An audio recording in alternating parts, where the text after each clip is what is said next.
L'hôtel Africana Palace a servi de cadre à la tenue de la SCAN, soirée culturelle Kanyok. Les membres de la communauté Kanyok sont venus de toutes les couches sociales pour prendre part à cette première édition riche en événements.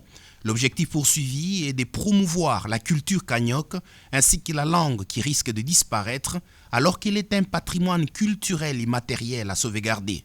Dans son discours, Christelle Tendo, coordonnatrice de SCAN, a souligné l'importance de cette soirée culturelle. L'intervention du linguiste professeur Moukash Kalel a porté sur les causes de disparition de langues vernaculaires et ce qu'il faut faire pour les sauvegarder. Je suis experte en culture et développement durable. Et donc je me disais, aujourd'hui, nos langues ne s'évivent plus. Dans notre vie quotidienne, on ne pratique plus nos cultures. Et donc petit à petit, il y a cette disparition et petit à petit, il y a l'influence de langues extérieures. Et donc on se disait, si la transmission et la sauvegarde ne sont pas efficaces et les générations futures ne seront pas d'où nous venons et qu'est-ce que nous sommes devenus. Alors, que faire pour lutter contre cette disparition? Il fallait mettre en place une activité qui va réunir toutes les couches. Une activité qui ne tient pas compte de couleurs politiques. Ces activités qui ne tiennent pas compte de couleurs politiques, ce sont les activités culturelles et sportives.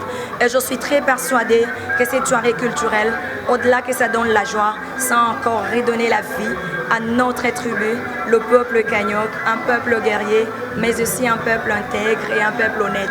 Et bien vous avez vécu vous-même cette ambiance. Il y a même un artiste qui est venu de Luputa pour la première édition. Il y a 2 délégations de Lubumbashi, de l'Afrique du Sud.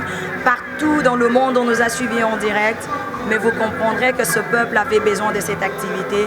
Et merci à tous les participants. C'est pour la toute première fois que nous venons de participer à cette soirée culturelle Kanyok. Et plusieurs d'entre nous ne connaissaient pas bien l'origine de chez eux.